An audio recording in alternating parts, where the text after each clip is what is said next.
Okay, you're live. Good evening. Welcome to the Finance Board meeting for Wednesday, January 31st, 2024. Call the meeting to order at 5:02 p.m. Before we jump into the budget meetings real quick, I just want to take a minute to introduce the newest member of the Finance Board, Mark Huber. Thank you very much. We appreciate you volunteering your time and giving us a hand. Thank you. So then the first budget meeting that's on our agenda for tonight is the Council on Aging. So I know you're new to the position, so if you want to give us a quick little introduction and then go through the mission of the Council on Aging and then your budget request.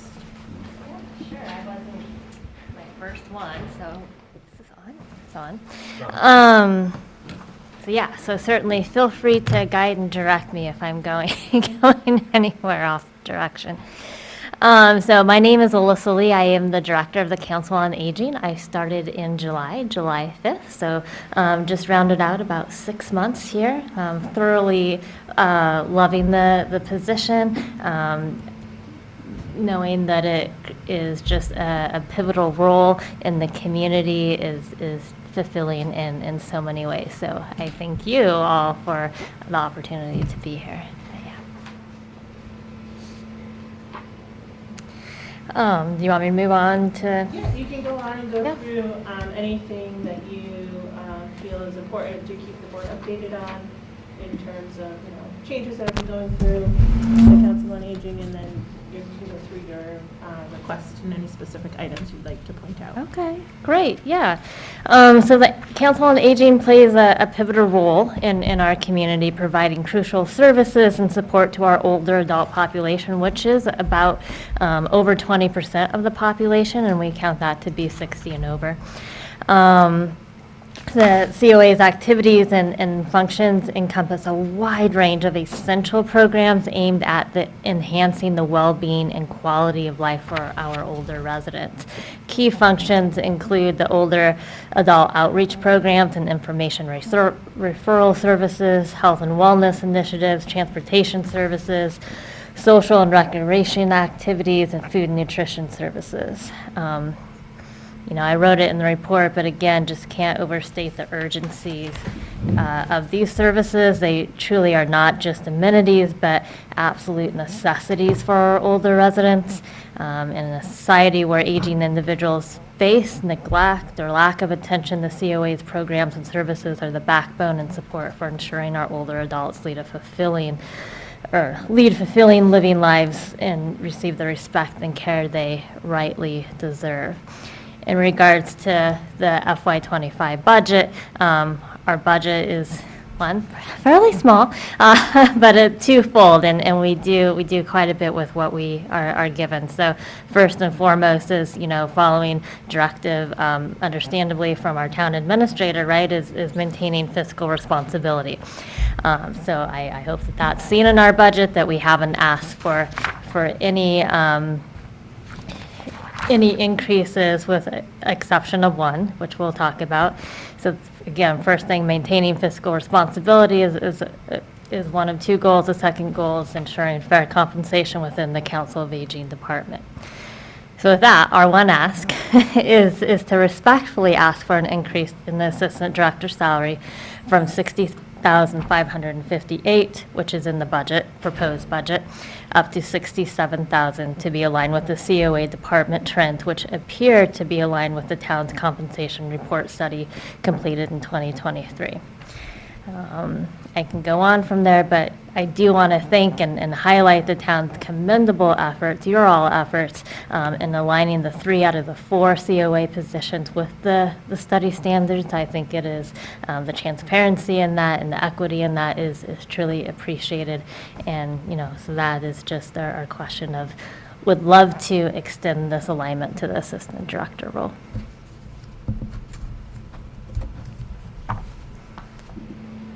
If I just take one quick look at the request, you also have an increase for the part-time van driver. Is that just now like a position that was filled?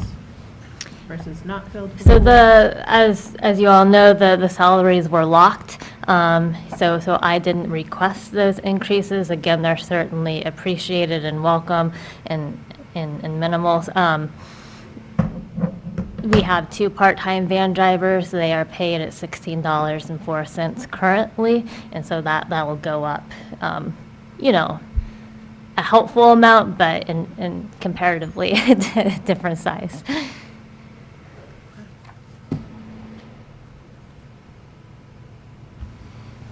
have questions? The assistant director's salary, Yeah. it's over what we would recommend it. Is there a reason for the over 2.5%? Yeah, well, I think, number one is, and again, I'm new and I wasn't part of this process last year, so I'm just going off of my own research and conversations with town, is that, I see on the, 2024 warrant book, budget book that's on the town website, the Collins study, which is often referred to, for an effort to have all of the town's positions classified and justified in their salaries. And so, again, the COA department, as a department, 3 of our 4 roles were raised, if not to those suggestions, just minimally below them, versus the assistant director is significantly below the classification study. So this would put her at that minimum. Rebecca, do you have the Collins report? Just curious if there was a range. I don't have access to it. Yes, so essentially what we did is that through the Collins survey that was provided to us from the Collins Center, we had taken the median range or the median hourly increase for each employee, and we established a formula based upon the amount of monies that we had that we could utilize for those positions, in addition to what we were requesting for the override. And so we took that and we put it towards all of the different positions, and therefore each position, based upon how far off they were from that range, were brought as close as possible with the monies that we had allotted. So we did not put the positions up to the median as was dictated in the Collins Center study. We just used a percentage and tried to get the positions as close as we possibly could to that median range that was provided. So I do have that study, and I can provide it again to the board if that would be beneficial. I can add the minimum. Can I just Yeah. get a clarification of one word? Dictated or recommended? I'm sorry, Dictated or recommended? being,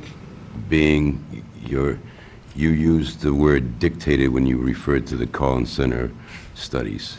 what they collected for data and recommended for those Recommended. positions. So, yes. So it wasn't dictated? Yes, my Yeah. apologies, wrong choice of words. It was recommended, and it also doesn't take into consideration, like we had talked about with all the positions, is that a lot of times different positions take on different responsibilities in different towns and mean different things, and there's seniority aspects, so there's always outliers whenever you do a survey study. So somebody might be with a community for 25 years, where somebody might be there for, just 5 years, and the salary might be different for that position based upon what the other position is receiving, or the other person in the other municipality is receiving. So there are those outliers that the Collins Center did advise us that could sway the data. So it was something to be mindful of. But Yeah, I yes, just want to make sure dictated, that no. the public doesn't Recommended, think that yes. we have gone against something that was mandated as what No mandate. dictated would imply.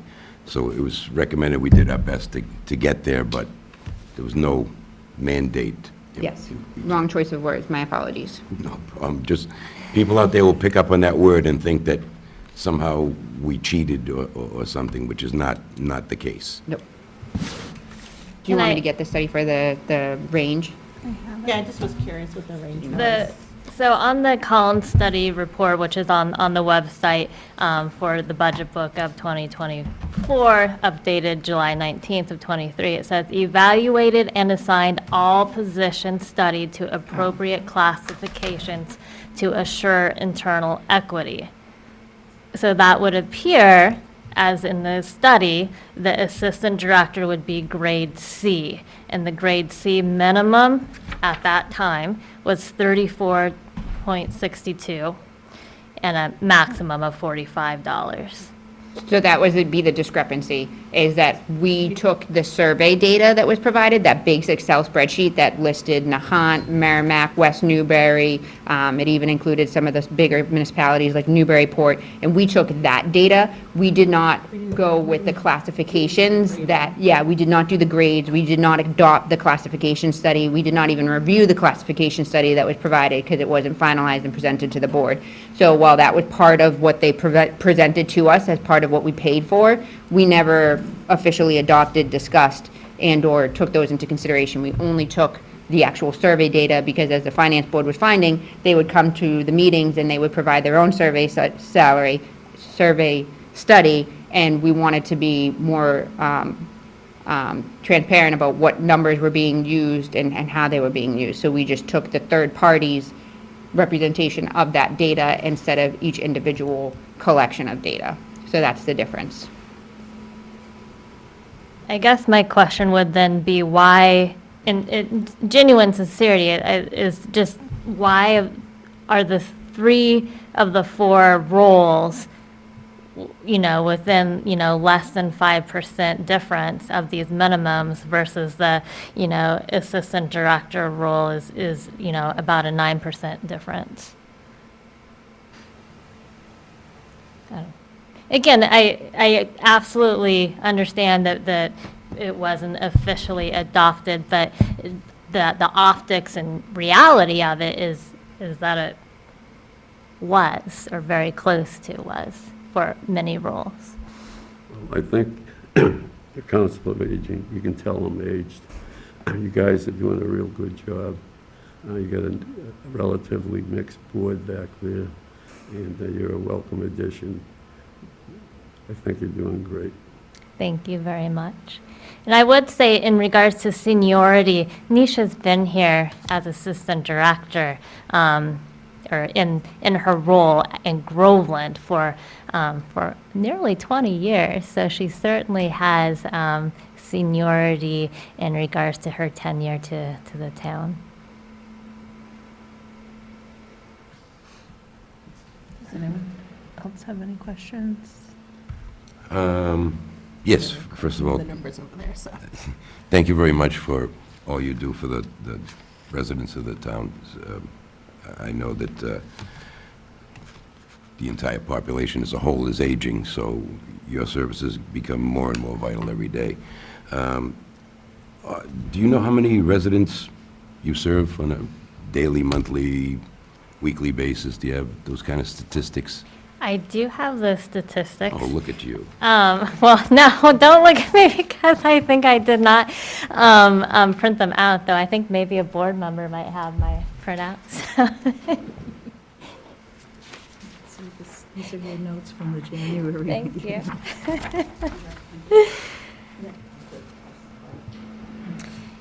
Yeah, so we do have, and part of our town budget on the expense line, I believe it went into effect last year, pays for a platform that is widely used by senior centers to track all of these statistics, the My Senior Center. So every time anybody comes into our office, they call us, they email us, every transaction is recorded so that we can answer these questions. So it looks like from January 1st to December 28th, 2023, we provided 14,822 distinct instances of service to 651 unique adults within our community.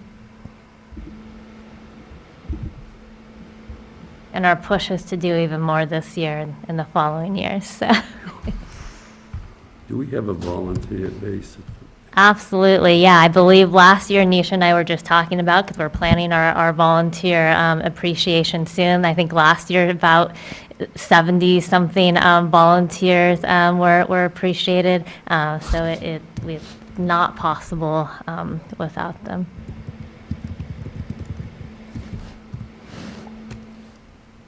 It's quite the number.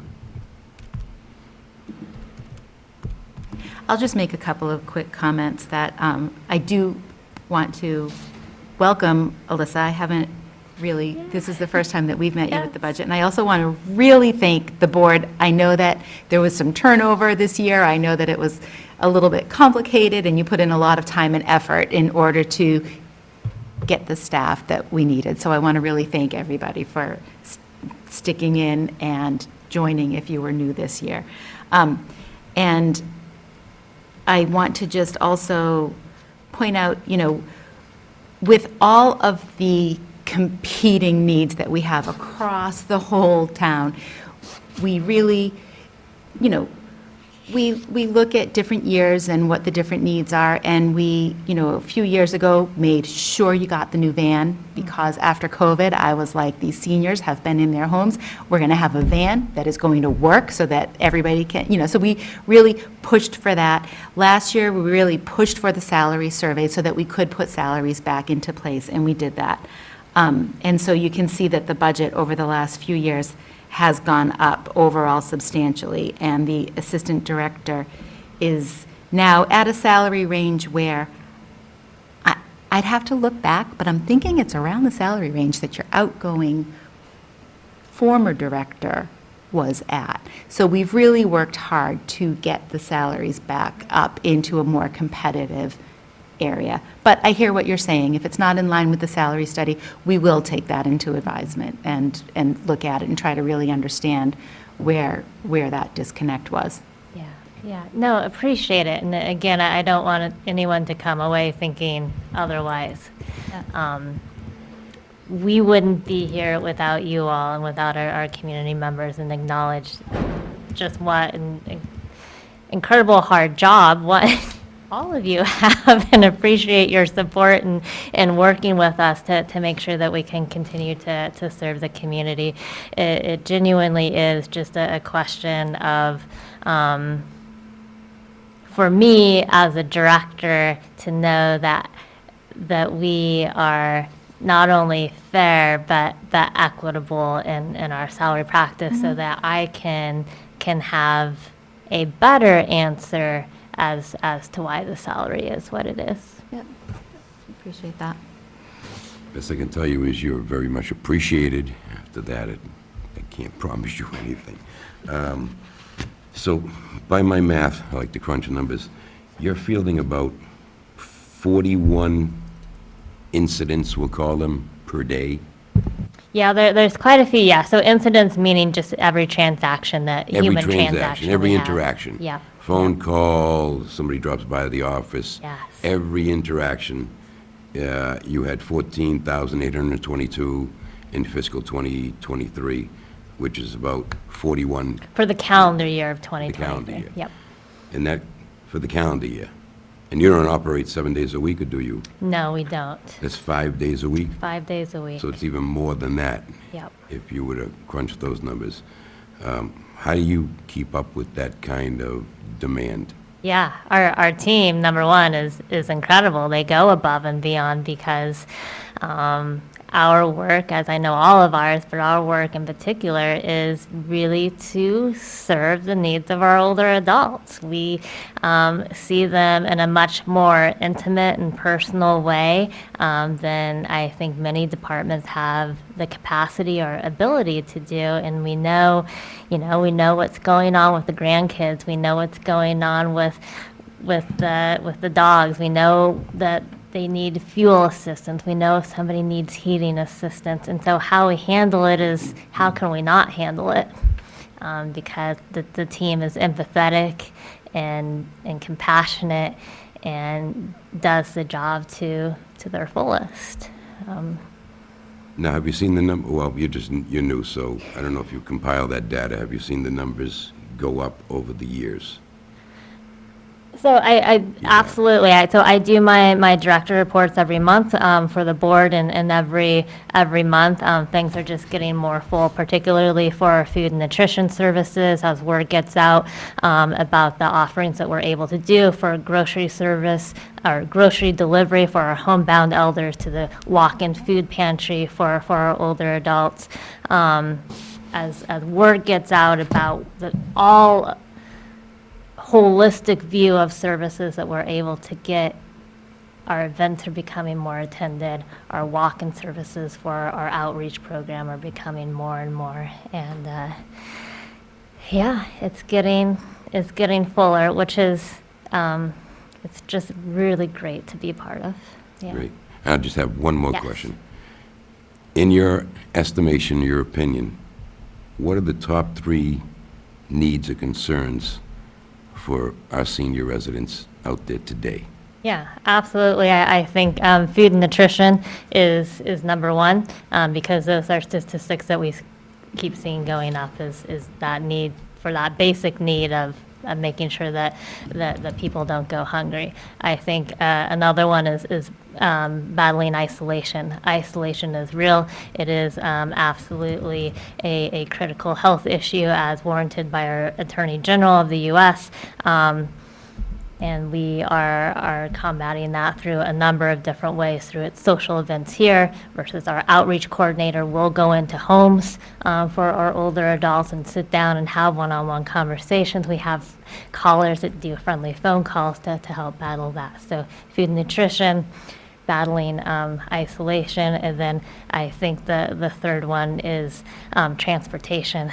Transportation is very, very difficult, as we all know here. As we age, for any number of reasons, one isn't able to go see a family member, to go have a haircut, to go have a doctor's appointment, and those are all services we provide. I know my folks lived in 92 and 97, so I know some of those Yeah. needs for sure, transportation for sure. Thank you very much. I appreciate all Thank you do you. for the town. And Appreciate it. Thank you. Of course. Everyone, all set, Jim? Yeah, no, so- Thank you. All right. Alyssa. Thank you so much for your time. I really do appreciate it. Thank you. So we have Sam.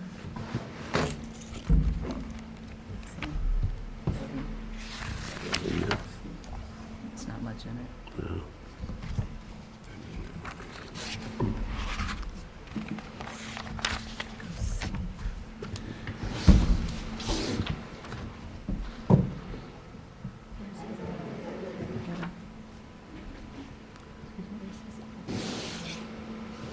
Right behind us, right? I'll go look. Or should I see if he can meet early, or do you want to, do we have other Yeah. business? It's early. Oh, Yeah. Probably in his office. So the next department meeting is the building department, so we're just running to grab Sam.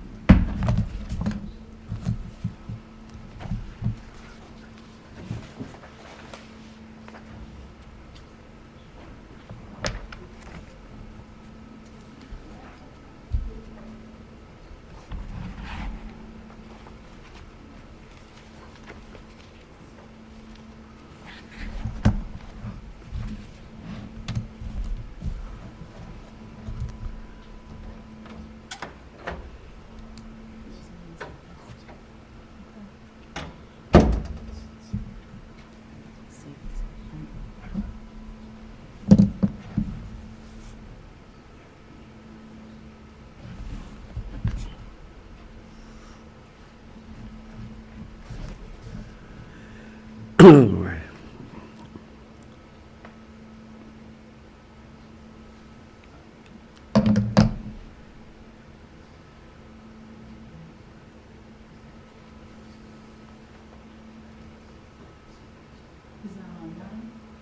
No, he was here.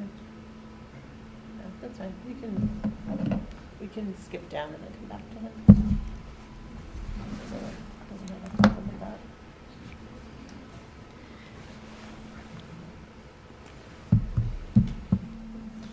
Okay, we're just waiting for Sam to arrive, but in the meantime, if no one objects, we can just Yeah, move on to the Whittier Regional post-election update.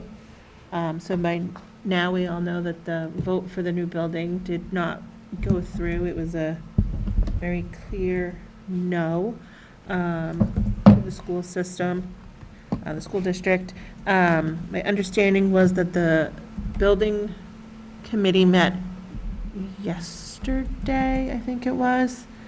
And at this time, they have turned over any response to the MSBA, just to the regular Whittier School Committee.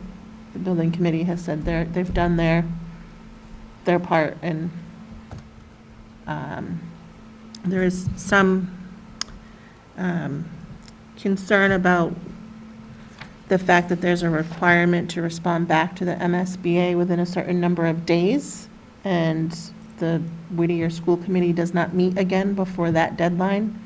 So there's some, It's typically up to the building committee to respond to that, because when I sat on this building committee, it was always the responsibility of the building committee to notify MSBA about every change in membership or plans or anything.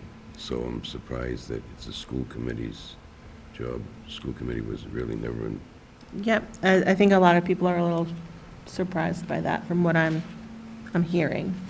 Yeah. So there's been a push to email the Whittier School Committee Chair as well as the superintendent to call for an emergency meeting, so that there is an opportunity to respond to the MSBA timely.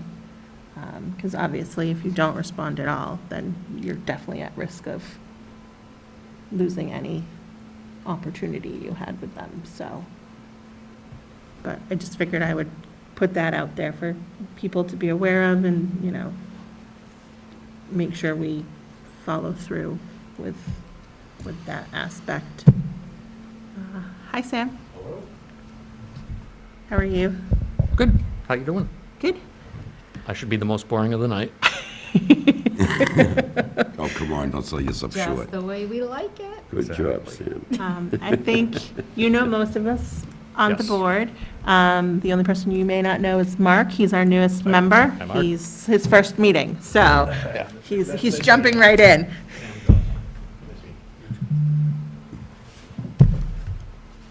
All right. So, So no increases. floor is yours. That's it. Just no increases.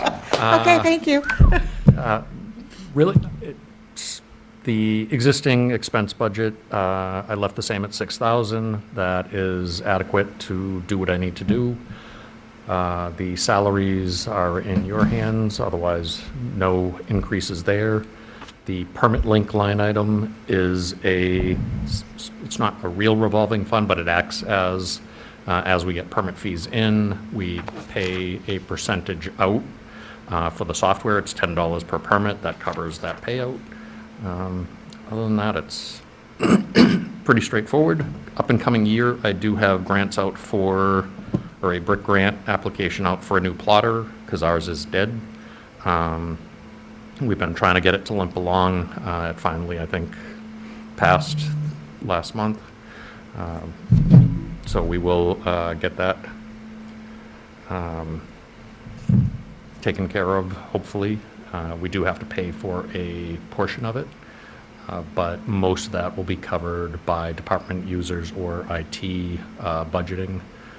Some of that grant funding will also go towards a digital code for the inspectors, a new library of codes, because we have a new code series coming out, and digitization of the code, or the old files in my office, so that all old files are available for inspectors and the general public without having to come in and sift through old papers. So assuming we get that granted, we'll hopefully be a little better off. And then I'm also exploring a module that's new to PermitLink that would allow other departments to create files related to those property files. so that conservation, planning, Board of Health, any of those documents can also be put in the file for general public to view. We'll see how that goes. But that's all I got going. And then we have, obviously, the Quarry Apartments on Salem Street should start permitting this year. So we're hoping in the spring they'll start getting permits for foundations, and that will take up any slack in my revenue account, which it looks like it's a typical election year where we see a little bit of a drop-off because whichever party wins, the other part, everyone thinks the world's ending, so they hold on to their wallets a little tighter. So we do seem to see those numbers drop a little, but that should more than make up for it. When you talk about the digitization, that's really a tough word to say. Where the other departments can link to it, are you talking like Board of Health, like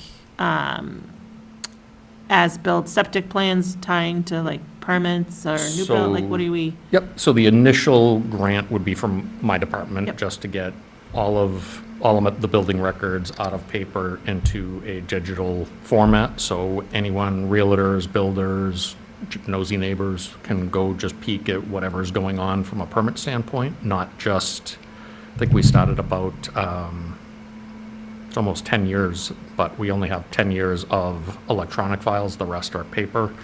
I'd like to get it all digital so people have access, rather than when a records request comes through Beth in the clerk's office, we can just direct them there and they can look at and print whatever they want, rather than us having to rifle through files, print it, scan it, email it. So that will be a time saver, hopefully, in a lot of cases. We'll still be able to print and send it to people if they don't have the ability, but like I said, a lot of the realtors really just want to see what's open, when certain things were done. Fire's a good example. Based on sales, they have to do a fire inspection, and a lot of what they're looking at depends on past permits. When additions or bedrooms were added, will trigger what criteria they have to sign off the house as compliant or not. So it should help in that way. And then again, depending on that software, once I look into it, if it's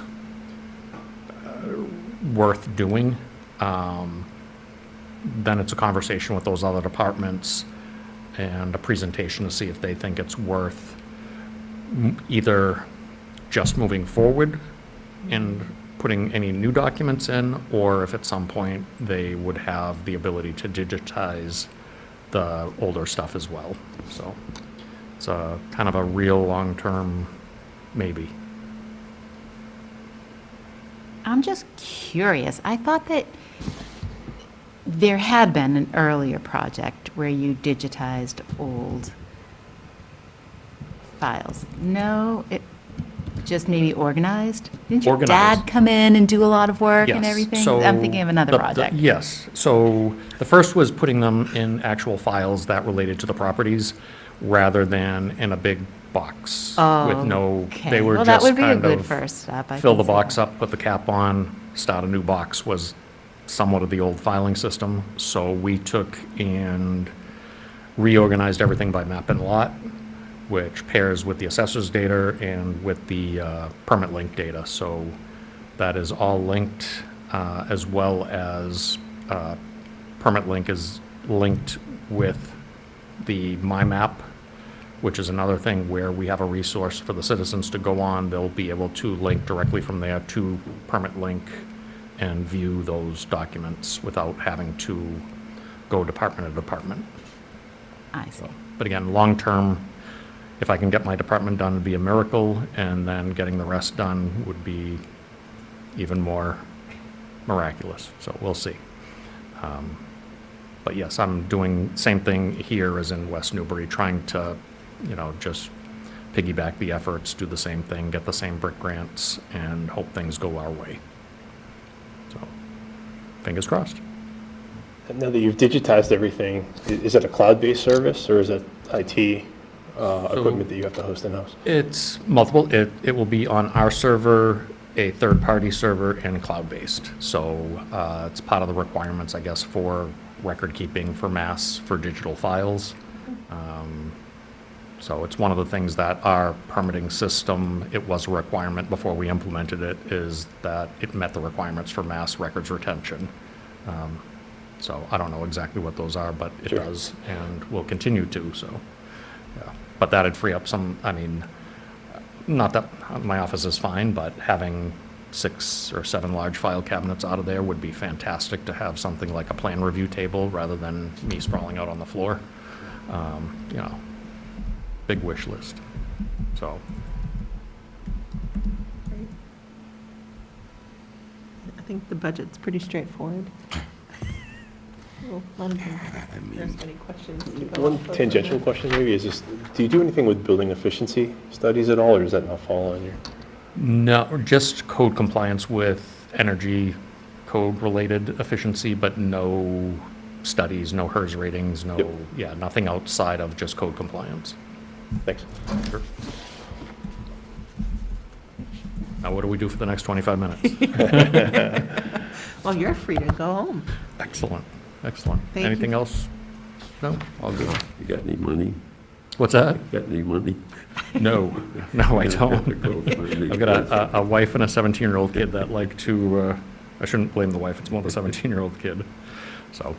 I know, every year you think, oh, they're going to be out of that phase and it's going to get cheaper and so And it's I think he has, like, if I have like $20, he's like, hey, Dad, do you have $20? If it's 30 in my pocket, he's like, hey, do you have $30? I'm like, So he looks before he asks then. it's gotta be, but I keep it like locked in, I shouldn't say I lock it in my truck half the time, but I I was going to watch the videos. yes, don't delete that part.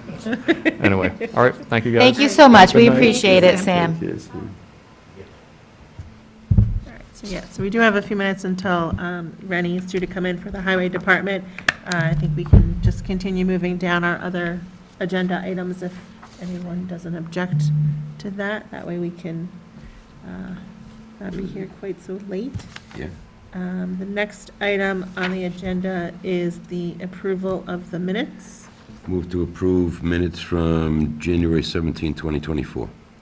And I will second that. Second. So, all in favor with Mark abstaining? You weren't You here. weren't here, so you cannot vote. He wasn't there. He's like, I watched it. So that's 4 in favor. That was from By Bill. Yep. The next item on the agenda, Rebecca, if you have any updates that you want to provide, I know we spoke briefly about, the school, the various school budget updates, so. So for the school side of things, we still don't have the final numbers from either Whittier Tech and/or the Pentucket Regional School District. Initial conversations with Pentucket Regional School District, unfortunately, they said that they may be exceeding what we had set for a guideline of 2.5%, which is a little alarming given our current budget and some of the issues that we have before us this year. Specifically, the update that I wanted to provide the board was the fiscal 25 revenue update with the numbers that were provided by the state. I had updated the Board of Selectmen on these numbers at their last meeting on Monday. So the cherry sheet, which is the local aid figures that are released by the governor, this is the first proposal, so she has the first go-ahead at what they're projecting for aid that they'd like to provide to the municipalities. It will then go to the House, and then will go to the Senate, and then it will go to conference, and then we'll get those final numbers later, most likely in after we set our budget, essentially. But we'll have a general understanding of what direction we're moving in. So the governor's proposal looks to level fund the Chapter 70 funds that we get from the school. It's also looking to increase the unrestricted government aid from $870,000 that we received in FY24 and looking to increase that by 3% to $896,000 for FY25. They're also slightly increasing the amount that's allocated towards the regional public libraries. They're also slightly increasing the monies that we provide for veterans benefits and the elderly, and they are making a small increase to the state-owned land. We received $210,000 in fiscal year '24, and they're proposing $211,000 for fiscal year '25. So when all is said and done, the total estimate of receipts is about $1,234,449. That being said, as part of the cherry sheet, we also receive our charges and assessments. So that's money that they then take away from us for those services. The one that we mostly see here in our area, and the biggest impact is the regional transit monies. We recently were able to get a fixed bus route with the help of Mr. O'Neill sitting at the table up front. And so it's now referred to as MEVA instead of the Merrimack Valley Regional Transit Authority. And so they provide ring and ride services to the Merrimack Valley and specifically Groveland as well. And like we just said, we have our fixed bus route. So they're of the most visible of the services that we would see from these charges and assessments. The other ones are the mosquito control, air pollution, non-renewable surcharges from the motor vehicles and some of those smaller types charges. So overall, the total charges that they're proposing for fiscal year '25 is $93,732. So if you net the two, the total amount of state aid that we are receiving per the governor's proposal is $1,140,717. So that doesn't necessarily add up to a lot of revenue that we can add to our budget. I think it's important to note that with the community, the way that we are structured, we don't have a very large commercial or industrial base. We also do not allow for recreational marijuana or cannabis in town. So those are added revenue sources that other communities have been able to tap into that Groveland is not. So we're mainly residential. So the largest tax revenue source that we have is our property taxes. So prior year's levy was $17,833,216. You add the 2.5% to that, and you get $445,830. Then you add the estimate for new growth, and as we had discussed at prior meetings, the new growth, while, like the building commissioner had mentioned, we're hoping that the larger development will start to add to that number. How that fits into the time frame that we're able to capture that new growth is a little bit unknown, and we don't want to estimate that that is going to happen when there are many factors that could contribute to that stalling. So we wanted to take a more conservative approach to our new growth levels. Speaking with the town planner and taking a look at what we had on the docket, there's not much for development that's being proposed and as the way of subdivisions. There's a couple of smaller developments that we'll see. The storage facility has already started to, is already in construction, so you're not really capturing a lot of new growth there. There's another contractor's yard that's being proposed behind Nicole's Market, where the new signal is, so that will add a little bit. But again, during that time frame, you're going to only capture small snippets of that growth along the way. So we estimated about $111,216 for new growth. So then you take into consideration the debt exclusion for the town, and that's specifically for the fire truck that was purchased, as well as the monies that we used to purchase 150 Center Street, and that's about $294,351. And then we also had the debt exclusion that's specifically for paying back the new middle high school, and that's about $1,998,696. So the total revenue category for the tax revenue is about $20,683,309. So what we do, as we all know, is that we take the tax revenue and then we take the local aid numbers that we just discussed, and we combine that, and then we also have our local revenue side. So for the local revenue side and the local receipts, we're essentially focusing on our motor vehicle excise, which hasn't really been increasing. It hasn't necessarily been decreasing as it was in the past, but it is kind of staying steady. So we level funded that at $990,000. We have penalties and interest for about $105,390. The pilot payments, payment in lieu of taxes. So we get a small payment from the Groveland Housing Authority out back, as well as from the solar field over by Main Street, by the trail. And that is looking at $46,200. Then we also collect the rents for the cell tower. We own one of the cell towers out back on the Pines Recreation Area, and we're looking to see about $41,000 from that. Other department revenues are essentially all the fees that we collect. So if you're applying for a marriage license, or if you're applying for something in one of the local offices and you submit $20, that $20 goes into the other department revenue. So like if the fire department, burn permits, things of that nature. Then we have licenses and permits. So that's more so your liquor licenses, also your permits that you file with the building commissioner, so your building permits, gas permits. And we are looking at $180,000 for that line item. We did increase that based upon the fact that, like the building commissioner had mentioned, we are going to see those permits for that larger development start to get filed. Once those are filed, that will start to increase the amount of money that we see coming through that line item. And then the final two are just fines. We're looking at $35,000 and investment income at $40,000 for a total of $1,517,790.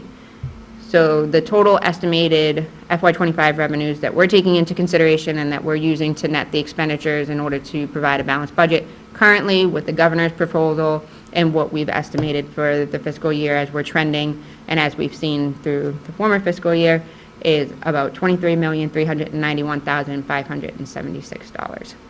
So it is a small growth for us compared to our last fiscal year, and just looking at what was submitted and what we had before us and some of the larger items like we had discussed at the last meeting, being the retirement, also being the health insurance, as well as the two, fully funding the two positions that we only partially funded the last fiscal year.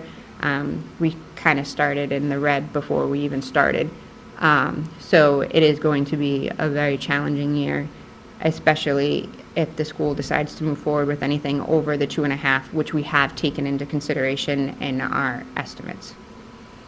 Do you have any preliminary idea what the school is going to do? I do not. Their next A lot meeting. of edginess at the Board of Selectmen meeting the other day, so. There hasn't been, they haven't released any numbers. It was just preliminary conversations that we would need to be prepared that the original conversations that we have had with the business manager and the superintendent for the last few months, everything seems to be going well. I mean, there's never a guarantee in any of our conversations, and no one pretends that there is, but there was never notification given that there was any inclination that they would be struggling. But with the governor's release of their Chapter 70 monies, all of a sudden it was, we're not going to be able to stick to the 2.5%. What that means, I'm not sure. So they will need to present those figures, and I believe their next school committee meeting is on the 13th. And any information that we receive or notification, which they're required to provide us, will be shared with the board as soon as it's received. But it is, again, a little disheartening to hear, and so I think that's why emotions were high, because information was just shared. So it was a little bit probably premature to share much of that, but it seems like it's trending in that direction. And for me and my position, it makes me very nervous, given, again, that we started off in the red before we even started. Well, I can guarantee the school that there'll be no override. That will never pass town meeting. It won't pass in Merrimack. So they got to start better managing themselves, okay? Especially the superintendent. I think for me, like, the disheartening fact is, like, just if we look at just Groveland alone, like, we needed 1.25 million to fund their budget last year, and then they came out, and while we're only a portion of it, but they came out and said that they had excess of over $1 million. Right. So, like, they took that money from the communities and then didn't even need it, and then now they can just And they stuck it stick in it in the, stabilization. it's like free cash for them. And so now this year, they'll just build their stabilization just as well as they did last year, where we're not able to do that same thing, and we're not able to fund, positions that we've wanted to fund for years now. Positions that we've needed to fund, not just wanted to fund, needed to fund. We're always on hold, and I feel that last year, I did my best to support the override because I said, it's the first time I said it's time, and we're going to reset and then give us time to build our own budget back a little bit, was the plan. And their budget increased by I'd have to look, 10% or so 10 last to year. 11%. To yeah. think that they can't then stick within a 2.5% somehow, I know there's things out of their control, I understand that. But those same things are out of the control for us as well. And it makes me feel like that is a major statement that this is going to be an annual thing. And I think I just feel that it is not, I feel like I've lost trust in the relationship. That's how I You know, feel. in the past, we've invited them before the finance board. Well, in the past, I've gone to the school committee and had my, 3 minutes of public comment is the contribution I feel that we've had. That was a couple years ago. Last year, they did have a little bit more of a roundtable, but I just want to make sure that they understand what they're doing to our town if they go beyond that 2.5%. It means cuts, it means drastic cuts. And I think they should be experiencing the same challenges, the same hard decisions that they're putting on the community. I just think it's not fair. I think it's hard to, Jim, I agree. I don't think no override would pass for that school district Yeah.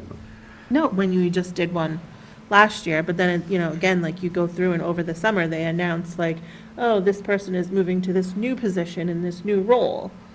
Well, that's overhead when they're in the administration building. And now we're going to backfill that other position. So now you have 2 people. And I know, there's some concerns about something, the doors at the Bagnell. Like, the parents want those doors installed. Oh, yeah. They're not done yet. Rebecca's waiting to give them the money, and they're not installed. And so the parents are upset over this because they feel that should be a priority, and it's not on their radar. So what does the management say about why they haven't been installed? We got a big problem here. No one's managing this stuff. Okay? I don't get it. Well, You need a it's, new set of people, plain and simple in my mind. I'm not afraid to say it, I got nothing to lose. it is a bit disheartening only because 2 years ago, the override basically failed. Last year, absolutely failed. last year, it passed. And you would- Barely. Barely passed. You would have Barely thought, there's almost a lack of self-awareness.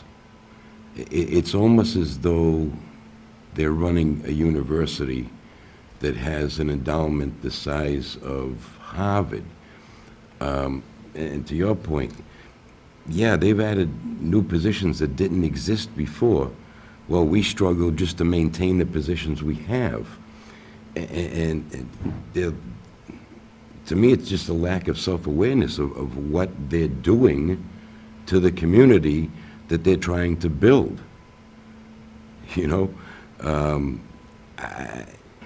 Listen, we all love these new positions. We love to have them, but they're nice to haves. I don't know if they're absolutely must-haves. I mean, my daughter graduated 2010, so that was 23 years ago. Add 4 years to that. So that's how long I've been in the high school, and I don't remember having an assistant superintendent before. And with the dwindling student population, I don't know why we need one now. But they want to cut a teacher. That's how they want to drive fear into people. Well, we'll have to cut teachers. No. You cut your assistant superintendent, guess what? You got 3 teachers, probably with the salary and the overhead. Well, UPS just to got be fair, I 12,000 think that's a people. conversation that should be had with them. I'm sure that they have good answers why they believe that is a vital role. I feel that But when they you're- should be part of that When you conversation. can't stick within a budget, these I are the tough understand. choices that you have to look back and make. Is it in the student's best interest to cut a teacher, or is it in the student's best interest to cut maybe an administrative head? I think that's they need to be part of that conversation. I think the assistant superintendent is about curriculum. I think there's a whole, I'm we've just seen the Using PowerPoints. that one point. I understand. right. There's others.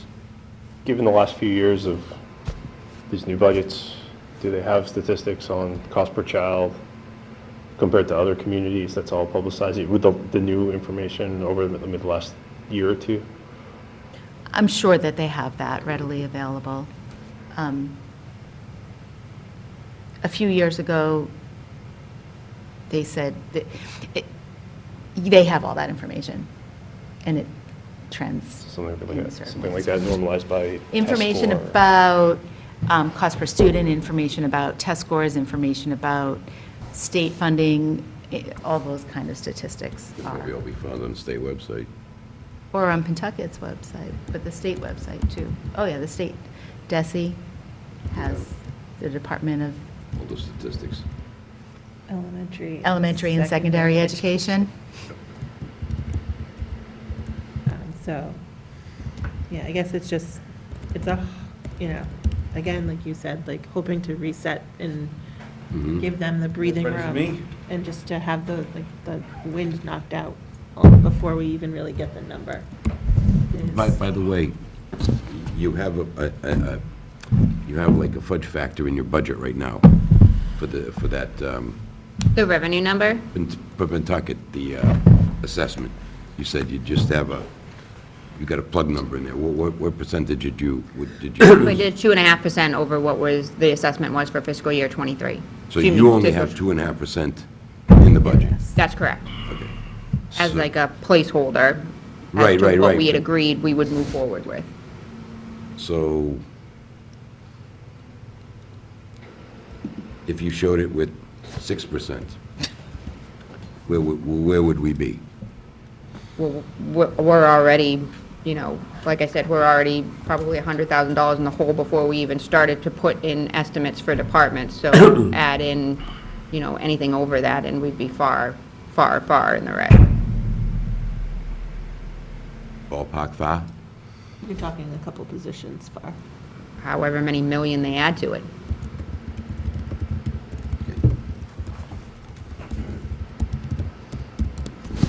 I mean, they have a $50 million operating budget, so they're, I mean, our assessment alone is about, 11 million just for operating, not including the capital. So 11 million, I mean, add a percentage to 11 million and not getting a small number. I think it was 11.9 last year, right? Seems to It was a be. 10% increase last year.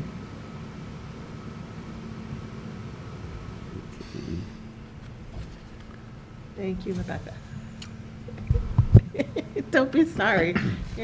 You're delivering the Yeah. information. We're not going to shoot the messenger. It's just, Or the- we appreciate the message in an honest, clear, concise, articulate way. Okay. So now let's move back on to the budget meetings. Currently, right now, we have Rennie Carroll from Highway.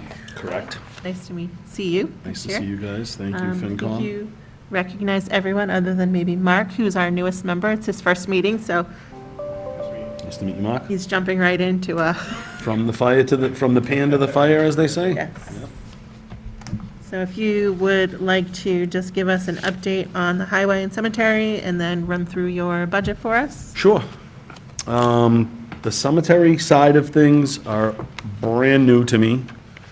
So I'll start off there because I didn't go with a lot of big increases. Again, hoping that the cemetery funds and the fees they charge carry some of the other optional stuff that we have going there. We do have a new employee that we just hired. He's very promising right off the bat, noticing some stuff that he can do in-house that will probably save us on the maintenance budget and so on and so forth. So that's looking up, but it's in its infancy, so Yep. we'll see how that works out. Going right into the highway budget, my increases were pretty nominal. I mean, the fuel budget's always been a concern, but that seems to be leveling off, pending any crazy worldly stuff that's been going on, but right now, we're good. Equipment budget, that number seems to be increasing no matter what has been going on. Pots for equipment, it's an ongoing issue. Locating them, and when you locate them, the prices have increased 5, 6, and even 10 times.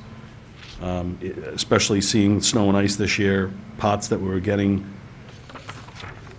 relatively easy are very tough to come by, and then the prices that you're seeing are exorbitantly high. In their pots, we don't have an option because they run our salters and our plows, so. But everything else, as far as the increases, were pretty in line with the 2% or less.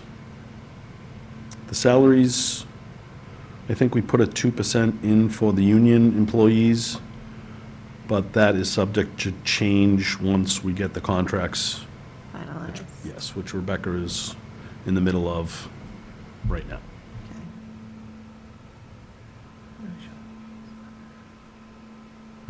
And then I think in the salary, we had the junior operator position that was plugged in there, but that position is not filled, and we're not sure, or we're pretty sure that's not gonna get funded, with the conversation that's going on with the schools and everything for the budgetary. And that was that's the 47,000? Yes, that you have correct. noted? 47,750, I believe, around that number. Was it 46? 4620. Oh, yeah, so. I know, numbers are numbers, I know. I have a question about, Sure. since I live on Lower Center Street, the resurfacing that was done there. What was the approximate cost for that job? That project was, I kind of pieced that in with a couple of other projects, so overall, it was about $64,000, but I think just Lower Center Street was just shy of $50,000 to mill and overlay that section. So, It's expensive. super overdue. Yeah, oh, no, I agree. Yeah. I mean, there's a lot of potholes. I just wanted to get a sense for numbers. When you Yeah, get I- Chapter 90 funding. So I did that, It and- doesn't really Yeah. help much. No, it doesn't. And the Chapter 90 money, I'm kind of holding on to because we have some issues with the dam on Salem Street. Salem Street, yeah. So I've been kind of holding back on doing projects. We do have a pretty inflated number in Chapter 90, in excess of 500,000 right now. But we're waiting to see. I have that project going on the TIP program, working with Rebecca and some engineering firms, hoping that we get some state funds to fix that issue without using all of our Chapter 90 money in town funds. Fingers crossed.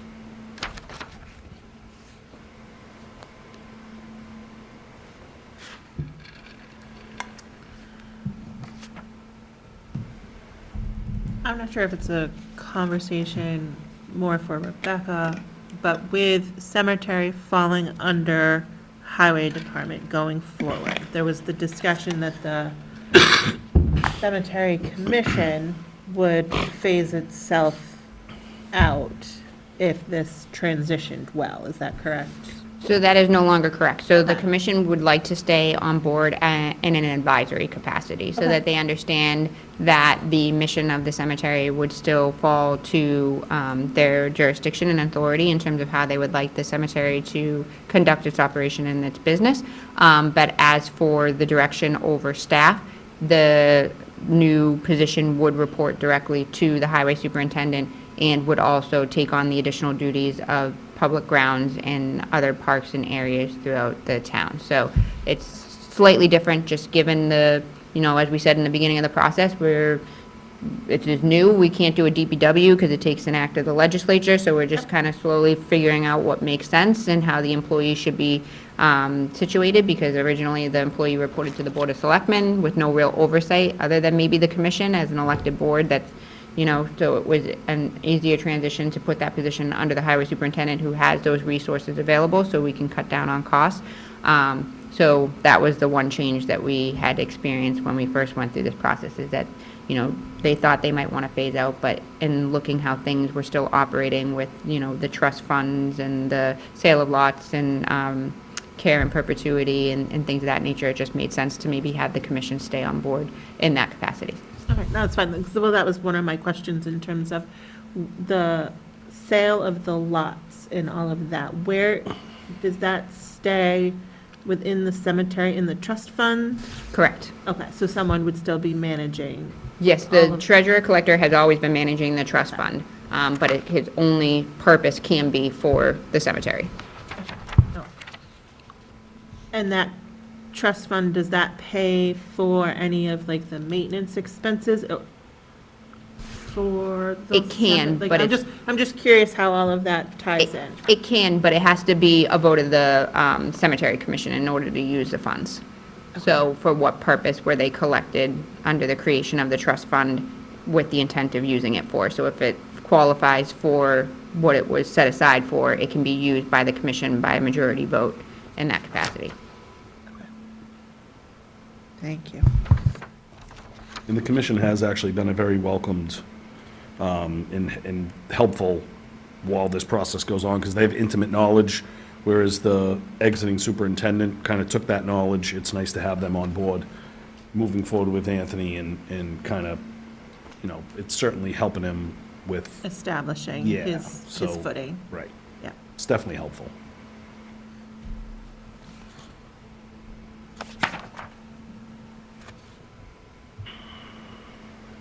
The on-call stipends, this probably has a very logical answer, or maybe it's reassigned in another line item. No, it was not included, so that needs to be added back for what you see for the prior fiscal year, because that's a contractual obligation. So it's the $13,500 that was allocated for fiscal year '24 should have been carried over for fiscal year '25. Yeah, 13,636. No, that's part-time wages, yeah, 13,500, yeah, So that needs to get added in. correct.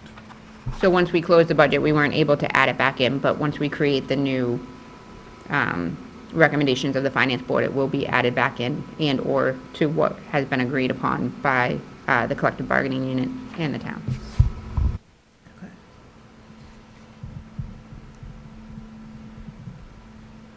So that's through the union contract. Carry. That's correct, which is currently under negotiation.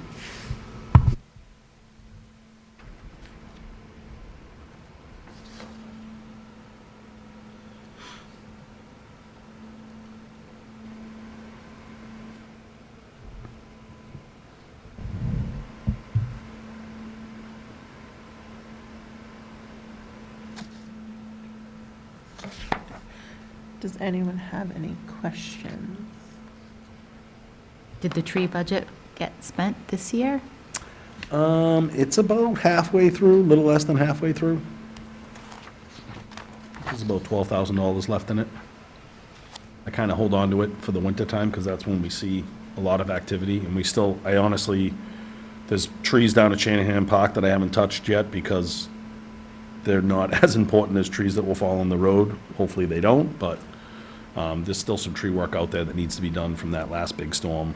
We had a lot of trees come down. There's 2 that have to be taken down at Elm Park, because those Empire elms, 2 of them split and went right into the road. So they'll have to be taken down in the spring. They'll become more and more dangerous if we don't address it, unfortunately. Does your department clear trees around the electrical lines, or? That's Groveland Light and Electric does that. Kevin Snow's actually gotten really good with that in the recent year or two. He's got his own truck, and he's got a whole program that we're working on too, so. They're amazing, and they come out in storms. They've come, It's a lot of work. several times when there's a tree that's even leaning or hanging, or when trees are down, they're right out. It's great. Do you give them the heads up sometimes? What's that? Do you give them the heads up? All the time. I work Or with Kevin all the time. Me and Kevin are always, he's got way more money than I do, so I'm That's always what I like, mean. hey, look at this over here. Yeah, no, Kevin's awesome. Like that last big storm, we were both driving around. He's calling me, I'm calling him, so we work very well together. That's great. And then how have you been dealing with like, the few like freak rainstorms where it's the deluge of rain and you have everyone's drainage basins overflowing, filling. So we see storms like that coming in Wednesday, Thursday, Friday. I have the guys clearing catch basins, trying to, clear out swales. We have a lot of country drainage in this town, so that type of stuff is very tough to maintain with 4 employees. But all the catch basins were done up and down 97, most of Salem Street, a couple of neighborhoods I went through. It's just very expensive to do that with contractors, because the equipment, like a VAC-all truck is, they're getting, $2,500 to $3,000 a day to clear catch basins. And because on 97, we have gas mains that actually go through our catch basins, you can't do it with a clam shovel, which is a lot more, slightly more inexpensive way to clear catch basins, as far as hourly, but you can't do those catch basins because you have plastic gas lines going through the catch basins, and if you pierce those, it can become catastrophic. Yes, Problematic. right. Good word. So, yes, we have the new truck that we have, the swap loader that we purchased, that is almost very close to being finished. We should see it on the road in the next, hopefully, couple weeks. That has the ability for us to purchase our own catch basin truck and start doing that type of stuff in-house. So that'll go on the capital for next year. But everything is so expensive. I mean, even putting this truck together, it was like, talking to Billy Green, when we priced everything out and got everything together, he was like, $300,000 and I'm getting one truck. He's like, I think I bought all 3 trucks, 10 years ago for the same amount of money. So it's just, everything is super expensive, but that's the world we live in now, so. When you say it's almost done, almost ready, is it here? And So we've had it at the yard. Bill Green does a lot of fabricating in-house that saves us a ton of money, and then it goes off to Donovan. So it's been at Donovan for the past 2 weeks, and they do all the hydraulics, they set up the sander and the plows, and then it's actually all set, it's just gotta go to paint. So once it gets in the paint, then it comes back, Billy does his final touches, and then on the road it goes. So I say the next couple weeks, it could be even earlier than that, but Well, put a that would be buffer in there. exciting. I don't want to put too much pressure on them. But no, I understand the cost of, a vehicle in terms of like where I am. A vehicle that used to cost us 80,000 is now 115. So, I mean, and that's in like a 2-year time period, so. Plus, it's we not- ordered that truck at the end of 2021, and here we are, just getting it now. It's like In 2.5 years later, I'm like, okay, no rush on that, so, but that's, they warned us about that, too. There's nothing they can do.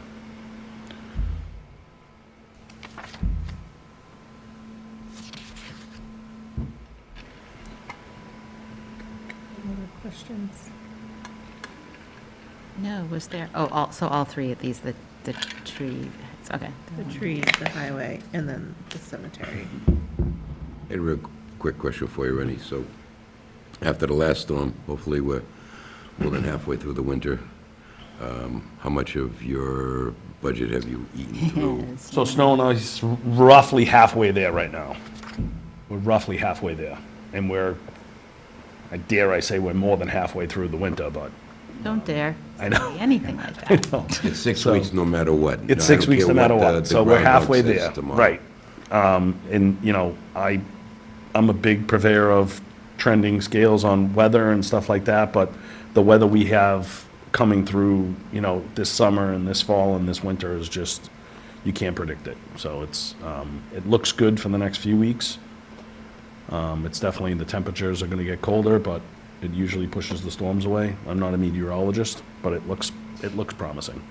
Now, you pre-treat all the roads before the heavy snow comes? Yes, during big storms only, though. During big storms? Yeah, I mean, like this last little storm, we didn't. Does 'cause that save money at all, or is it more of a safety? It does, it's like if the guys are gonna go home, you pre-treat, but for the most part, they just wait for the call from PD, so. really, when you do pre-treating, we don't have the greatest ability to do it because pre-treating was what they call a brine. Right. Where they actually make like a slurry salt mixture and they put it down. I used to do it in Portsmouth a lot. It varying, sometimes it works, sometimes it doesn't. It's so hard to be, like, the temperatures have to be just right and the conditions of the snow and what's gonna fall. If sleet comes down or it rains right before the storm, we just washed, $25,000 worth of salt down the catch basins. So that was a waste, You get varying degrees of success. Success, yeah. Just really depends on what's gonna happen, so. But we don't have that capability here. So the pre-treating we do is some of the hills, stops and goes on 97. That's about it. So by nature of most storms, or you're going to be out getting everybody ready for the day, right? Oh, And yeah. so they're out early in the morning. Does that always mean, is there, I'm just curious, Mm-hmm. is there sort of like a comp time? Do they go in earlier and then end their day earlier? Or is it Nope. always overtime every time there's snow? It's or how usually does- overtime, it's, especially this year, we're a little light on contractors. I typically will have them come in a little earlier on storms because they can go out and start treating roads earlier on in the storm, and it kind of pushes off having to call in contractors an hour or two. So we really have been working on trying to just call the contractors in for 4-hour stints, getting the bulk of the work done in-house. Because they have a 4-hour minimum? They have a 4-hour minimum, right? So So if you can call in call a them in team right in a the little- brunt of the storm and get as much out of them as you can and then kind of send them home. I mean, those big storms, obviously, you can't call them in for 4 hours because you need them here for 16 to clear the roads, but that's what we try and accomplish. Not always as, Because it seems like it just, ices up. Or was that 1 or 2 years ago that I was like, there was no snow? And you said there was ice Yep. at 4 AM every Yep. single day. so typically, when we have big storms like that, the guys will go home hopefully before midnight and get a few hours of sleep, but they're right back in at 5 o'clock in the morning because the buses start up early. Right. We'll be talking to the operational guy at Pentucket, hey, how are things looking? So we're all in at 5 AM. I'm driving around, calling them, telling them where to salt, and if they haven't hit those areas already, which usually they're already on top of it, but that's just the nature of the beast.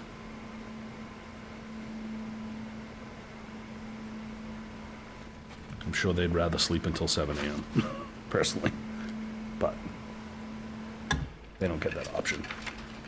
But they get overtime, so.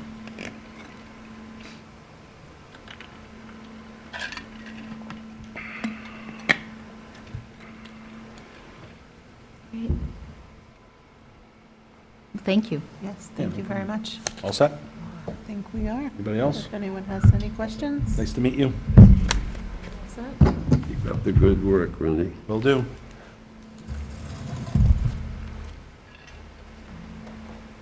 What time is it? 6:20. 6:20. Let me go see if the Board of Health is ready. That's the next one and the final one. See, find her. What? How do you do your math?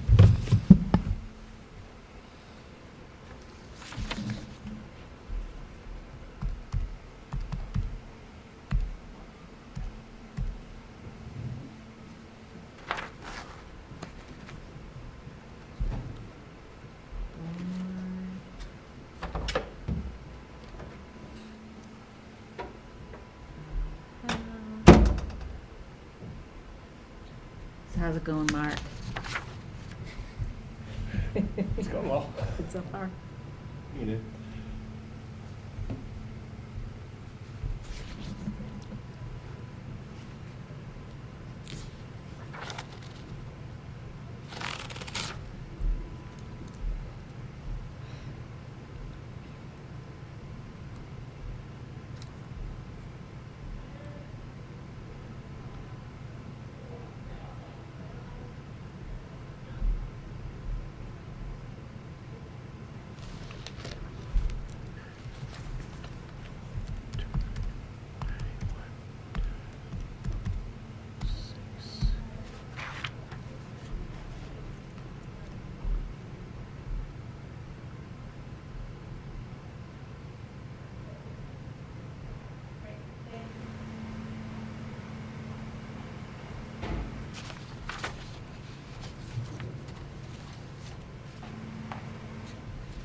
6 is that, 972.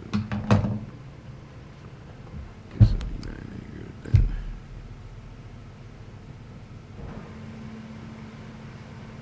Ooh, Ellen's Cup has her name on it. Okay, so the Board of Health is not quite ready. They do still have about 10 minutes before they were due to come in to present. I feel like we have gone through most of the items on the agenda. If we'd like to jump ahead and we can just talk about the next meeting, which is planned actually for next week. It is, right? Yes. I thought so, and then I thought, oh, because school vacations Because after that. we have, Oh, I did not feel it would be appropriate to schedule a meeting on Valentine's Day. Meh. For, Why not? for some people who Come might on. want to enjoy that evening, and then the following week is school vacation week. So the you said next, you wanted people to enjoy the day. so the next meeting was scheduled for February 7th. As long as that still works for everybody, we can keep that date. We do have people lined up to come in and present, which is, I believe, the last of the budget. There's a few more people in, at the end of February. So we have February 7th is the next meeting date. Then we have February 28th, which is the last budget meeting with the departments. Then subsequent to that, we have March 13th, which is, the plan at this time is for us to vote on the omnibus budget as a whole, that we should have enough of everything being finalized and all the numbers in play for us to go through the departments as a whole and give our recommendation. The meeting after that would be March 27th. That would be, Rebecca, I think this still works with our schedule, the warrant votes. And you think the warrant will be ready by that time? Do we know? When will the warrant be ready? Yeah.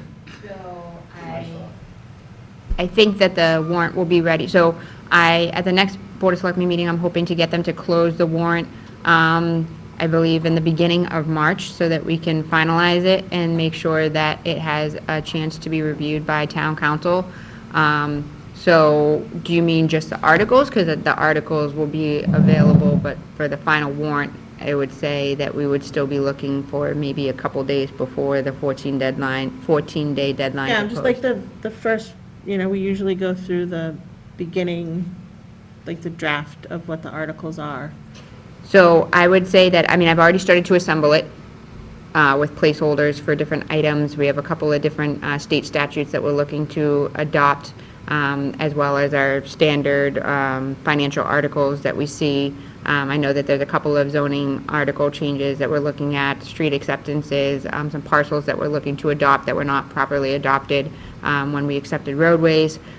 So we have a draft right now, but it's just very, very basic draft, so I can get more of a final draft for the board to review at their first meeting in March, and then a more final version would be in the beginning of April.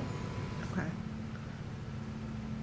All right, and so then we have a placeholder, 2 placeholder dates at the beginning of April to finalize anything that may need to be finalized. Okay.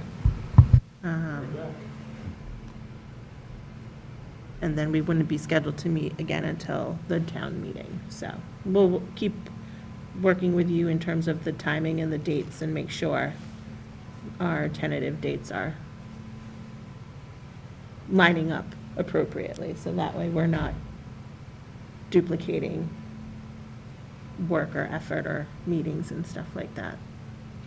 That sounds good. And the way that the board would like to review the finance articles is the way that we've done it before, because I know, that the board technically only provides a recommendation for finance articles and not necessarily the other articles, but we have viewed them together as it is drafted on the warrant. So in the future, would you like to continue to review them that way, or would you like me to pull the financial articles out so that you can review them independently, including the I CPC? think it's fine if it's all within Okay. one document, and we can, like we've done before, just skip down to Hmm. the ones that require, Pertinent to us. but, yeah, that are pertinent to us, but also good for us, just for us to be knowledgeable of the other things that Okay. are on there. You know, so we can, that way nothing is accidentally, you know, deleted or misplaced or. That does happen, yes.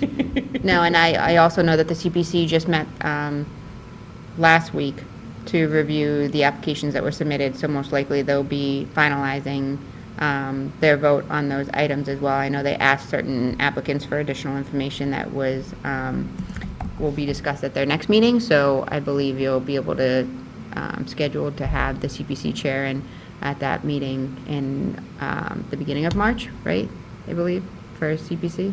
He's in at the beginning of April for the. Okay. The budget, I mean, February, sorry, beginning of February for the budget for viewpoint. Okay, But if So- if we have to call him back in to go through the articles for the warrant, we can do that. okay, that sounds good. Again, we'll just work out all the timing as we get closer and the dates get finalized and. Thank you so much for that. It's stressful. It is. It's a lot of work and a lot of moving parts. That's one of the reasons why I put together like the full list for the year, so that way we can, you know, we're not at the last minute trying to figure out a day that might work for people. At least then if we can have it, you know, blocked off and, you know, if we need it, we have it. If we don't need it, we don't need Save it. the date. Save the date, right.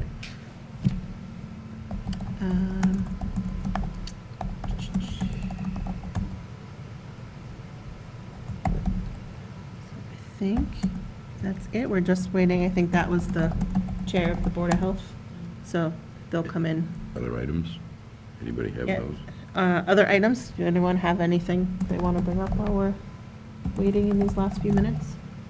Cross off another one. I think only that we should talk about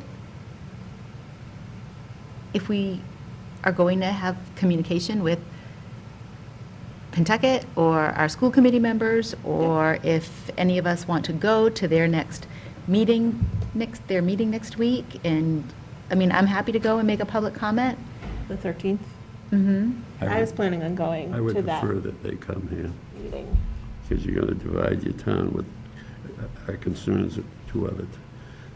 Dave? It would, for me, we used to invite them in person. Well, I think that should happen as well, but since they already have a meeting, I think, I don't care if they have a meeting. I know we've always invited them in the past and they've just never attended. From the time that I was on the board from the beginning, there was always a place for them, but then they just didn't come. Doesn't mean we shouldn't invite them But again, we can absolutely invite them. especially. We do have a joint meeting with them, with all the other communities when they present their budget We for have the a- 13th, I believe, is when we're doing. The 13th is the school committee meeting where it's presented. I'll double check on the joint meeting date, but I believe it's also, on February 13th. When is that meeting? Yeah, I'll make this. 13th of February. I'll confirm. Everybody at home? Too bad, you? More of them. Okay. Should have never showed them how. I was trying to look up their. So it looks like it's going to be February 13th is the joint meeting, and then February 27th, the budget will be voted on by the school committee. So they're going to do a presentation of the budget to all of the communities and the school committee at once. Similar to what they did last year. with the- Exactly. So that it's all, everyone's getting the same information all together. And then an By then, official, our budget's decided, though. well, that's what's being presented to the school committee, like your budget is presented to you, and then you Right. would take I an just want to get in official front vote. of the school committee and say, take into consideration the substantial ramifications on the other side. Don't just make these decisions lightly. If they're their decisions, they're their decisions, and, you know, that is what it is. But I just want that to be a fully educated, a fully informed, a fully acknowledged decision and recommendation. Yeah, the potential consequences of their actions. Yeah. Yeah, you're talking about dismantling our town. It's not only us. I imagine Merrimack is probably in this very similar situation. Okay. Okay. So then if, we'll have a tentative meeting on the 13th. We normally will put out the meeting notice request, the meeting notice that we're meeting. But in the past, we've not made any votes at that meeting. We've always just listened to the presentation and participated as a community discussion, not as a true board. But we always put the meeting notice out. Well, I think because... Because there's a quorum of attendees. Right, so you have another meeting law, so Okay. just from going to jail. So then if we go back to the budget meetings, the Board of Health, good evening. Good evening. I don't know if you guys know, everyone that's on the board. Mark is our newest member. This is his first meeting. Nice to Take meet it you. easy on them. Take it easy on us. I appreciate it. I believe we know everyone else. Okay, perfect. So then I guess the floor is yours to kind of give us an update on the Board of Health and then present your budget in terms of what you're looking for the current year. So I think you have the letter that we submitted in the budget package. Yes. I think it lays out pretty steadily what we're requesting for the department. We are asking that the administrative assistant salary be increased to $28 an hour. It's an increase of $2.30 per hour. Over the course of the year, that's $3,229.20. We're additionally asking that the health agent's salary be increased to $50.25. That's an increase of $3.07 an hour, for an annual outlay of $2,713.88, for a total of $5,943.08. We're asking, the only increase that we're asking for in expenses is $3,300. $3,000 so that the public health nurse can work with CVS Pharmacy or a local pharmacy to conduct vaccination clinics in the fall, and $300 for the syringe disposal contract that we'll need to add into the budget this year for New England Med Waste for the service that the board is currently providing, that the existing budget probably will not cover in the coming fiscal year. The grand total for the additional outlay is a little under $10,000, a little over $9,000. And I think in the grand scheme of things in the fiscal budget, it's a small amount to ask for, considering that other departments, I'm sure, are probably asking for greater amounts. So what I imagine is a multi-million-dollar budget, less than $10,000, I don't think is a lot for a department to ask for. Okay, so you're saying that your expenses are actually, you're looking to increase the expenses by $3,300. Correct. Okay, because right now in the book, it's reflecting a $300 increase. It should be $3,300. So the $3,000 would be to work with CVS or a local pharmacy, because there is a cost to that, and it's around $2,500 to $3,000, depending upon the pharmacy, to offer vaccination clinics to our residents. And then $300 for the syringe disposal for New England Med Waste. So should that number be 6,500 then? No, it should just be 3,300, correct? So there was already budgeted for the current fiscal year 3,200. Yeah. So if you're looking for an additional 3,300, It should be 6,500 Okay, that you're then looking that's my for. mistake, then it should be 6,500.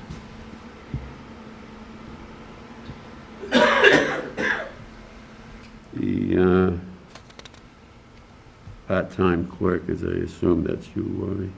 How many hours a week do you work? 27. 27.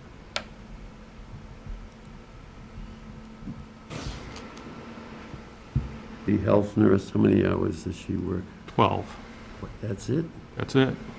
You don't feel like you would want more? I would love to get more, I just haven't been able to get more. I don't know if anyone's ever asked.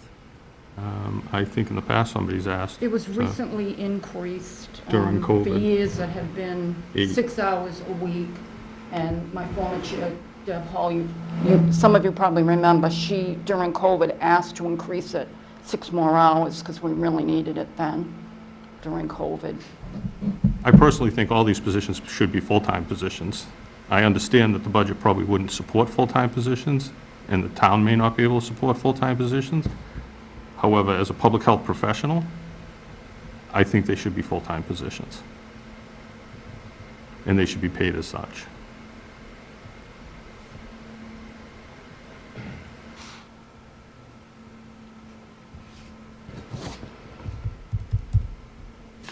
Okay.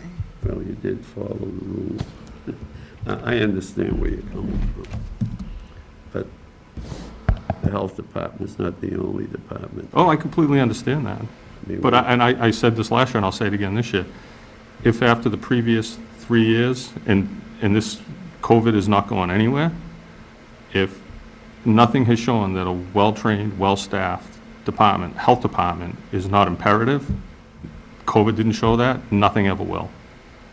Well, I know that. I think everyone realizes that.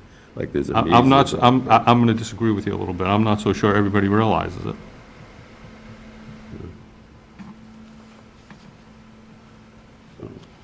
That was the trash business.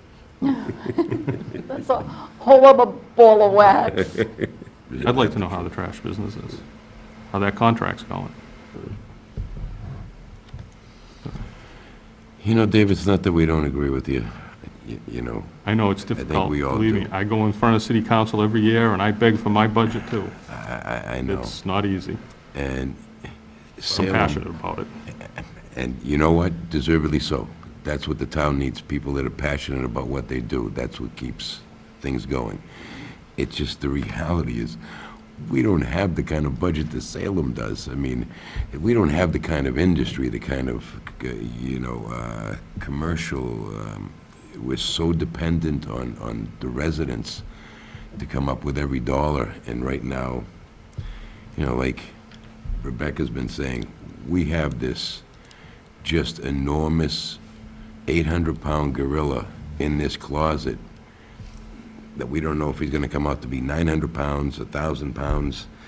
I mean, this is a very difficult, probably the most difficult year, and I've been on this committee and on the Board of Selectmen for, I don't know, the last 10, 12, 13 years. This is by far the most difficult we've ever faced because of so much uncertainty with the schools. And now with the Whittier project, we don't know where that's going, what's going to happen there. It's not that we don't appreciate everything you do and appreciate how hard you work. And if I had a magic wand, if we could raise the price of our cheeseburgers, we would. We just don't have that ability without a substantial override. You know how much it took to get last year's. I understand. I just, I feel for you, but I don't know how to make it all right with all the competing priorities that we also have on our plate all at the same time. It's very difficult. I don't disagree, but I would say that, now, I haven't been on this board for very long, 2 years. I know, I talked you into it. I know. Aren't you glad? But I will say, having fought for budgets in other communities that I've worked in, that generally, public health is at the bottom of the barrel. And I would say just once, maybe not at the top of the barrel, but somewhere in the middle. Maybe not throw everything that we've asked for into this budget, but maybe half of it. And then maybe next year we can do the other half. And look at it like that, because there are opportunities, I think, where we can add in the salaries this year. And if we can't do something else, we can't do it. I get it. I understand. Trust me, I just submitted my budget, and I already know what they're gonna tell me I can and can't have. And some of it I do because I know it's things that I have to ask for that I know I'm not gonna get. But I have to ask, because if I don't ask, I don't know. You don't ask, you'll never get it. I'm in agreement with that. The worst you can hear is no, right? You've probably Absolutely. heard that before, so. But I also think that some of these bigger the departments in town, in the city, wherever it is, are gonna be asking for bigger outlays. We're talking, in a multi-million-dollar budget, we're talking a drop in the bucket for what we're looking for. They may hear no too. Now, give me an idea, and total budget, total Board of Health budget in Salem versus the total budget. What percentage would you say they spend on? Not that we can compare or compete, but give us an idea. They spend 5% total? No, I bet it's 1%? probably 1%. 1%. I'd have to look. Quite frankly, I don't look at the entire budget, I look at my budget. But my department budget, because I have a big budget, because I have multiple grants that add to that budget, so my budget may be $750,000 or $800,000, but of that $800,000, probably $500,000 of it is grant money, or more. So, actually, it's probably more, it's probably over $1 million in grant money. How do we get some of that?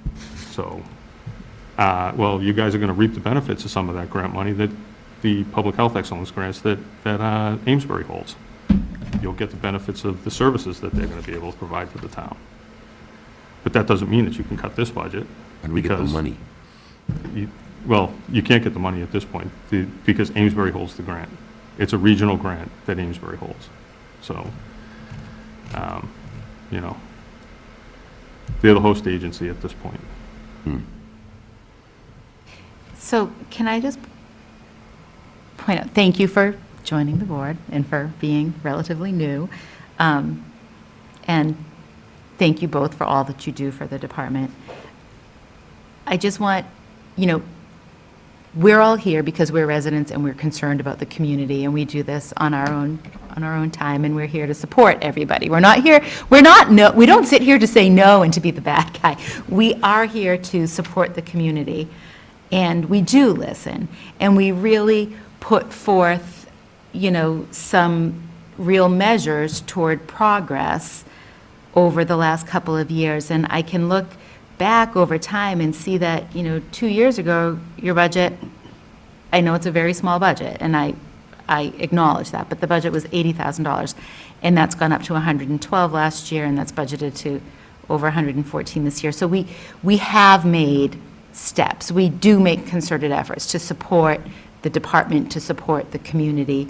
And I know that there's also a group of people working together, and I can't say exactly who's on it. I don't know if any of you sit on it or not, but I know that we're trying to make efforts to get the trash contract back, you know, into something a little bit more manageable. So it is a community effort, and I want you to know that we do listen, we do hear, we do respond, and that the budget has increased substantially over the last couple of years. And I hear you.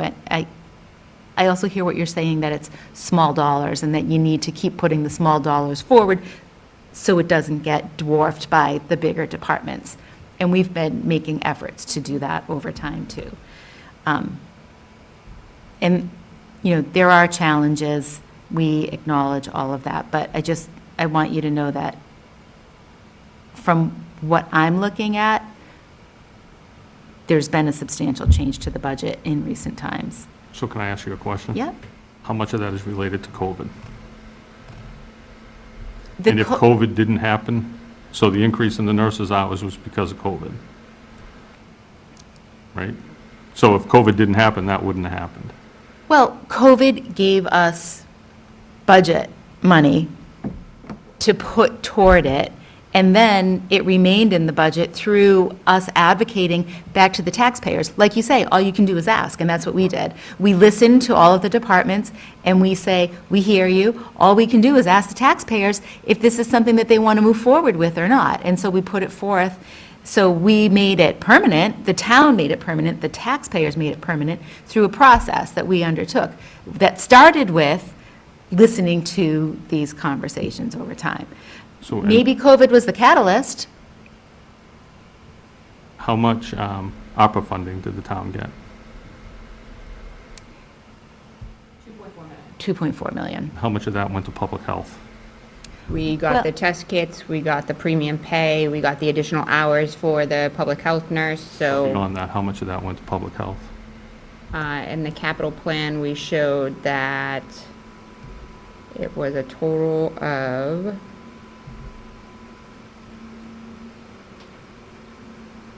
just opening. We also used the ARPA funds for the classification study, which we used to advocate for the salary increases last year, to bring Which I didn't get. people back up into. I wasn't brought up. I think that was stated in the letter from my board. Correct. I don't understand why I wasn't brought up to the Collins Foundation recommendation. You were brought up from where your 2023 salary was, I would imagine. I mean, I don't know everybody's salaries off the top of my head. I don't know on a line item basis. I just know that we reviewed a study, we implemented the study, we used the study as a guideline, and interpreted it as best we could. With the funds that we had a certain amount of funds that we could reallocate. So we bumped where we could, what we could, based on group recommendations, discussions, I consensus. believe I was just given the cost of living increase last year. I'd have to look back and verify any of that, but I agree it should be more, but when you look at the whole, because I think the Board of Health is important. Did we have a flu clinic this year? We didn't because, Yes. Couldn't afford it.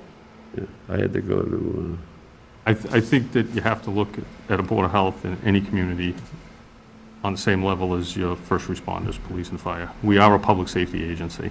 the problem is the dollar resource base we have is very small. Where you go to Haverhill, they have a broader, But I guarantee if you go to Haverhill, they have probably not quite the adequate number of public health officials either. well. But I don't want to get into what Haverhill They has. do I'd rather have- focus on They what do Groveland have has. flu clinics, they do have other vaccine clinics Yeah. and stuff. No, okay. So, we're not up to providing services that we probably should be. Can I ask a question about that? Just Yeah. the services that you'd like to provide that you're currently limited on? Could you just maybe list a couple? Well, I know many years ago, we used to be able to provide our own flu vaccination clinics. We do it annually. Over time, because of the way the Commonwealth stopped providing vaccine, we would partner with the pharmacy and they would come in and do it for us. But there's a cost associated with it. It's somewhere in the range of $1,000 to $2,500, $3,000. So for us to be able to partner with that pharmacy, we have to be able to have the funds to do that. And to be able to provide that service to our residents, without those funds, we just can't do it. 28 times 27. So back to the capital. For the Board of Health, for the premium pay, for the nurses' hours, for the COVID kits, that's about $16,000. And I don't know what we attributed to the CARES funding for all of the additional hours during the actual pandemic itself. So that part's missing from that. But out of ARPA funding of $2.4 million, there was $16,000. So I mean, you see the equity do. that I'm just trying to point out. I do. And the CARES funding as well. I mean, I'm sure it was probably something similar. And I'm not saying that because I'm trying to say that Groveland did anything different. Every community did it that way. I didn't see any CARES funding in Salem. Any funding that I got directly from the Commonwealth, the Department of Public Health. And it was probably around $350,000 that I passed out between 8 communities. I happened to be the grant holder for it, so I had to divide that money up and give it to the other communities that I was overseeing at the time. So I'm not saying that Groveland is alone in that. What I'm saying is, there's a disparity when the funds were for a public health emergency, and they're not being used for public health. It's just, I hear it's you. the I point hear I'm trying to make. I mean, the So- CARES, I think, was for the public health emergency. The ARPA was for, It was for other things, but there was some things in public health that you could use it for that it's not being used for in every community across the country. And I get it. I'm not here to attack you guys. I understand you guys have a very difficult job as well, but I have to advocate for this department. The ARPA funds, I'm not sure we can use those in salaries, though. There's a restriction You on can't use how them in can we- salaries. We did use it for what they classified as premium pay because we didn't receive a threshold. But we also received DPH money that we had to give back to DPH because the Board of Health didn't use it.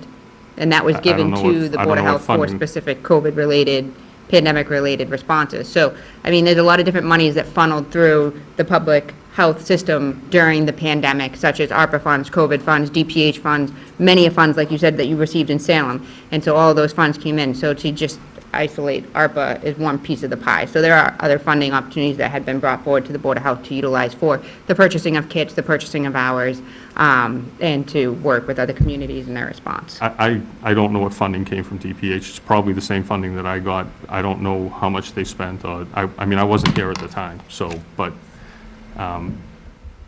regardless, I think that there is a disparity when it comes to saying, you know, and I'm sure I'm going to catch flack for this, but when you talk about your public safety partners, police and fire, they're looked at differently than they are in public health. And you have to look at your public health as a public safety partner, and because we are a public safety agency. It's just a fact. So, So what other community you referring to? When you say you in the city? every community doesn't look at public health as a, Salem. I work for the city of Salem, but I've worked in the city of Salem for, on and off for almost 20 years. I've worked in the town of Saugus, I've worked in the town of Reading, I've worked in the town of North I've worked in Andover. Salem for 12 years. So, Good city. it's a great city. But I've worked in a lot of different communities. I've been in public health for 25 years. Well, you're the right guy for advocating. Right? So Keep on advocating. that's why, you know, I feel like I have to make the case, so. And again, I'm not here trying to attack anybody or come across as some kind of a jerk or anything, but I'm passionate about public health, I'm passionate about this department and this town, and I feel like we, you know, for what we're looking for, it's not a lot of money in my opinion, so.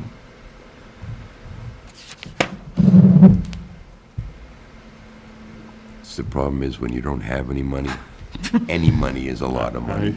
Yeah. Listen, you grew up close to where I grew up, right? When you reached in your pockets and there was nothing there was not much you could do. Yep, I know, so. Any other questions? Everyone's good? thank you. Thank you so All much right. for coming in. Thank you. Thank you. for what you Appreciate your guys time. Great. We can just check back. Any other items that anyone wants to bring up? No? Everyone's good? Motion to adjourn at 6:56 PM. I'll make that motion, I'll second that motion. Or I'll make the motion to adjourn. And I can second. All in favor? You can vote on this one, right? Yeah. He's official. Hey, Okay. 6:56. All set. Thank you, everyone. When's the next